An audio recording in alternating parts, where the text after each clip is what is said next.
Cześć, witam wszystkich już w drugim sezonie na moim kanale. Ten sezon będzie poświęcony bardziej podróżom niż życiu oper. I w dzisiejszym odcinku zacznę opowiadać o mojej wycieczce na południe Stanów Zjednoczonych, od Miami, a raczej od Florydy aż po Teksas. Całą wycieczkę udało mi się zmieścić w kwocie $444. Jest to razem z ceną biletów z Minnesoty w jedną i w drugą stronę. Natomiast odliczając moją cenę biletów, może komuś się przyda, bo mieszka w innym miejscu i chciałby zobaczyć, ile taka wycieczka może jego mniej więcej kosztować. Za samo wszystko poza biletami lotniczymi w tą i w drugą stronę zapłaciłam $297. A więc jeśli chcecie wiedzieć, jak tak tanio da się podróżować, zapraszam do oglądania.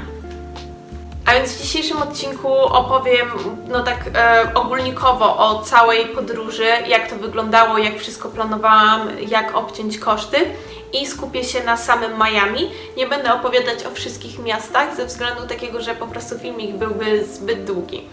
Mam nadzieję, że co tydzień uda mi się wydać kolejny filmik, na którym będę opowiadać więcej, jak to wyglądało w kolejnych miastach.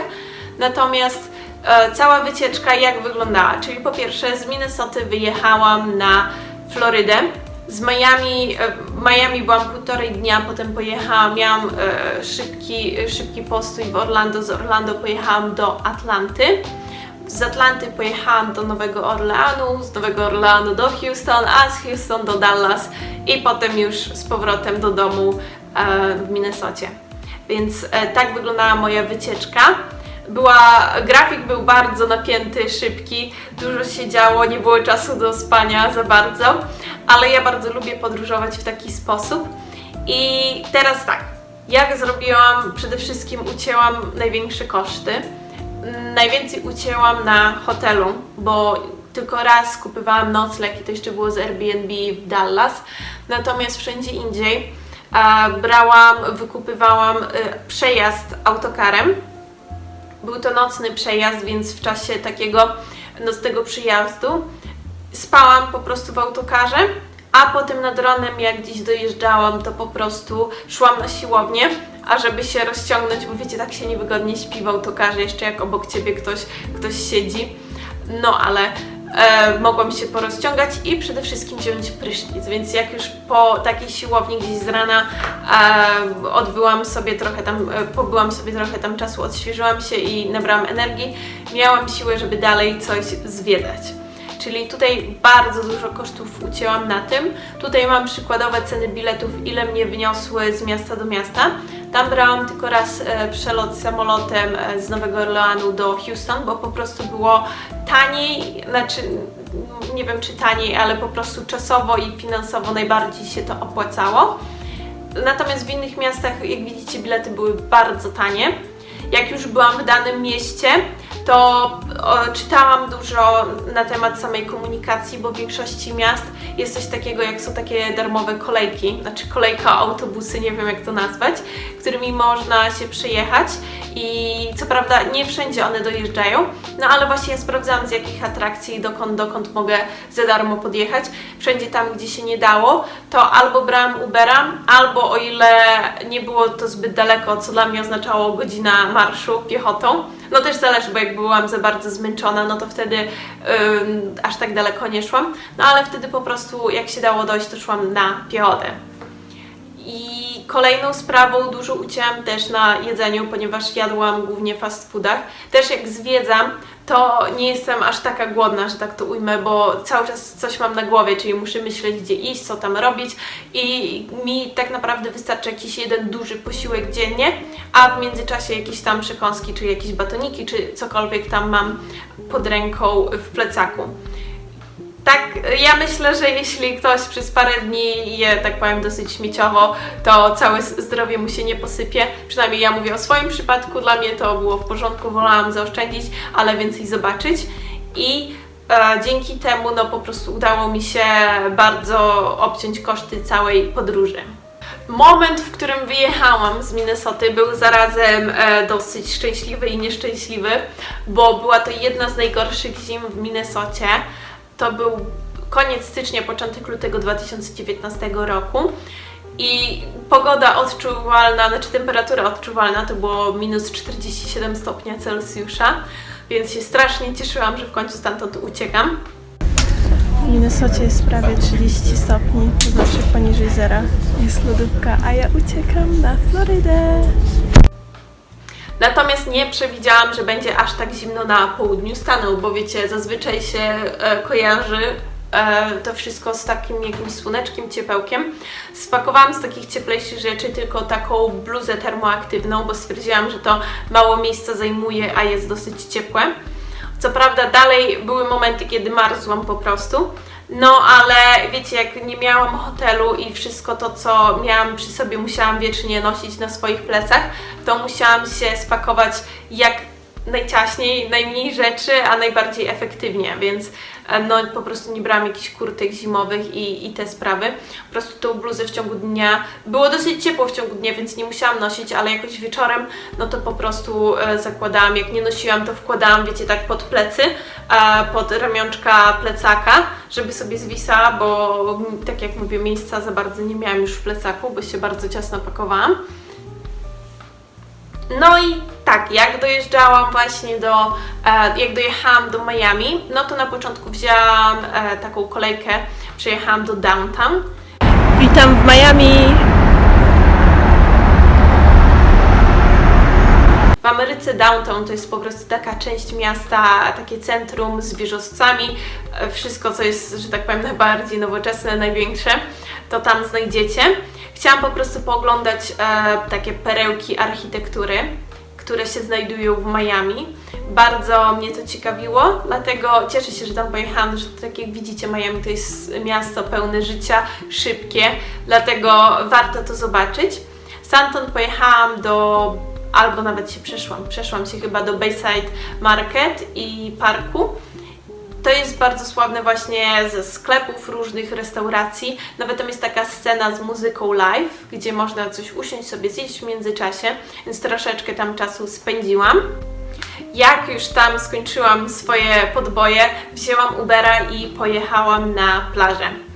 I teraz tak, jeśli ktoś grał kiedykolwiek w GTA Vice City, no to wie, że ta część gry opiera się na Miami, znaczy no cała mapa jest tak jak w Miami i rzeczywiście te wszystkie mosty, cały układ miasta był rzeczywiście taki sam, więc ja się trochę tak czułam, jak w grze, wiedziałam co, gdzie i jak.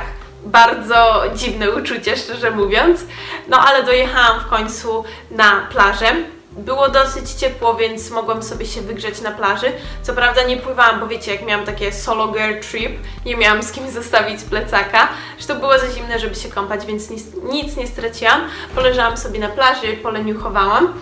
I po prostu po tym, jak już się, że tak powiem, odświeżyłam troszeczkę tą drzemką, poszłam zobaczyć wszystkie budynki wzdłuż wybrzeża, bo one są znane z stylu architektonicznego Art Deco. Jeśli ktokolwiek Was będzie w Miami, warto sobie spojrzeć, to się oznacza taką kolorowością. Bardzo wszystko jest nowoczesne tam. Cała ulica, która idzie wzdłuż wybrzeża, się nazywa Ocean Drive. Na pewno słyszeliście albo kojarzycie z piosenek. Bardzo dużo nowoczesnych, drogich samochodów tam jeździ. Ludzie nawet specjalnie tylko wypożyczają, żeby się przejechać w to i we w to, wiecie, poszpanować trochę. Więc jak ktoś jest fanem motoryzacji, bardzo warto pojechać i zobaczyć sobie. Po tym wszystkim poszłam sobie do Design District. To jest kolejne takie sławne miejsce, głównie ze sklepów, drogich sklepów i tak dalej. Co prawda ja nie byłam zainteresowana drogimi sklepami, a gniazdkiem, bo moja bateria padała w telefonie, a musiałam po prostu gdzieś naładować to. Nie miałam hotelu, więc po sklepach ładowałam swój telefon. I byłam tam trochę czasu, podładowałam, bo wiecie, to jest bardzo ważne, jak się podróżuje, żeby mieć jakiś kontakt ze światem. I zresztą cały czas miałam w ręku, wiecie, telefon i tylko sprawdzam na Google Map, gdzie iść, co gdzie jest, więc bez ręki dosłownie, bez telefonu dosłownie jak bez ręki było. Wieczorem miałam iść na imprezę, pisałam z dziewczynami, które były oper w Miami, ale jakoś te plany się wszystkie pokruszyły, więc nie poszłam w końcu. Specjalnie dlatego nie kupowałam noclegu w hotelu, bo myślałam, że po prostu będziemy balować do białego rana, ale niestety tak się nie stało, a sama nie chciałam iść na imprezę ze względu bezpieczeństwa po prostu, bo w Miami wiadomo jest pełno ludzi, którzy, że tak powiem, czekają na samotne turystki. Jeszcze trochę alkoholu by doszło i tak dalej, więc lepiej nie ryzykować. Stwierdziłam, że kupię jakiś hotel. Natomiast jak zobaczyłam te ceny, po prostu to było straszne, bo wszystkie jakieś tanie hostele były już wykupione. Najtańszy nocleg to było paręset dolarów, więc mnie niestety na to nie stać, mnie nie było na to stać. I stwierdziłam, że pójdę do McDonalda się przespać, to znaczy wiecie, przekoczować jakoś do rana. Kupiłam sobie kawę, jedzenie, a tam miałam na szczęście też kontakt, więc mogłam siedzieć z telefonem i sobie podładować. I coś w międzyczasie na internecie posiedziałam na telefonie, posprawdzałam wszystko co chciałam, ale tylko aż wstyd mówić, bo przyszedł taki do mnie pan bezdomny i stwierdził chyba, że ja też jestem bezdomna, bo tak sobie siedzę tyle czasu tam i chciał mi dać pieniądze. I ja mówię, ale naprawdę nie trzeba, ja nie potrzebuję żadnych pieniędzy. On tak, to żaden wstyd, masz te pieniądze. I wiecie, ja tak, nie, proszę zabrać. No ale cóż, to jest też część przygody, co prawda, wstyd, ale trudno, jakoś tak się żyje. Jak już spędziłam tą noc, to znaczy był już jakiś wczesny ranek, nie wiem czy tam 6 czy coś takiego, to poszłam zobaczyć Wynwood Walls. One są sławne z tego, ponieważ ten cały obszar był obszarem magazynów i było szaro-buro, więc w pewnym momencie postanowili jakoś to wszystko udekorować i po prostu ludzie, artyści z różnych miejsc poprzyjeżdżali zrobić graffiti. I teraz te osiedle jest sławne właśnie z graffiti, wszystko jest pokryte graffiti i bardzo wiele sławnych nawet artystów tam zostawiło swój kawałek sztuki. Jak to wszystko już zobaczyłam, to złapałam jedną z takich darmowych kolejek, o których Wam wcześniej mówiłam. Dojechałam nią prawie do samego Little Havana. Niestety tam, gdzie chciałam, to nie dojeżdżało, ale wysiadłam troszeczkę wcześniej i się przeszłam. I na szczęście, że to zrobiłam, ponieważ trafiłam na taki most łączący Little Havana z innym osiedlem i byłam tam akurat o wschodzie słońca. I widok, który zastałam, był naprawdę przepiękny. Tak to mniej więcej wyglądało. I miałam po prostu dużo szczęścia, że udało mi się znaleźć tam, bo nawet nie wiedziałam, że coś takiego istnieje. Zrobiłam całą sesję fotograficzną, a potem jak już byłam zadowolona z tego wszystkiego, mogłam nasiąknąć tym pięknym miejscem, poszłam do Little Havana i tam poglądałam, jak to wszystko wygląda, trochę się poprzechodziłam po osiedlu i tak dalej.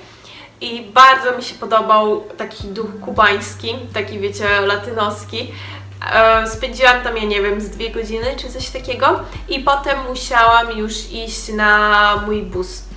Wzięłam busa z Miami do Atlanty z przystankiem w Orlando, z takiego względu, że po prostu jakby nie było tego przystanku, to bym była za wcześnie w Atlancie, jakoś o 3 nad ranem czy coś takiego, a wiadomo, o tej godzinie to nic za bardzo nie da się robić, dlatego po pierwsze bilet był tańszy z przystankiem w Orlando, a do tego miałam tam chyba z 2 godziny czy coś czasu, żeby posiedzieć, coś zjeść, się odświeżyć, więc wyszło dosyć dobrze. Byłam potem w Atlancie chyba koło 6 nad ranem, więc to już nie jest taka straszna godzina. Ale cała wycieczka generalnie była świetna, mam tyle jakichś śmiesznych historii i to, że byłam sama ją odbywałam, to bardzo mi się podobało pod tym względem, bo mogłam robić to, co sama chcę, nie musiałam na nikogo, że tak powiem, zważać, wszystko robiłam w swoim tempie. A jak mi było smutno, to po prostu dzwoniłam do siostry czy coś, żeby z kimś tam pogadać, ale to był taki fajny czas, gdzie mogłam sobie wszystko przemyśleć, wyciszyć się trochę, poznawać też nowych ludzi, bo też trochę poznałam, jak czasami gdzieś tam byłam w pubie czy coś, więc takie bardzo ciekawe doświadczenie. Mam nadzieję, że w przyszłym tygodniu uda mi się nagrać następny odcinek właśnie o Atlancie, jak to wyglądała moja wycieczka tam, co widziałam, jakie śmieszne rzeczy się powydarzały, jakkolwiek. Ale dziękuję bardzo za uwagę, mam nadzieję, że Wam się podobało. Jeśli macie jakieś pytania, piszcie, chętnie poopowiadam i to by było na tyle. Dziękuję bardzo, do widzenia, pa pa!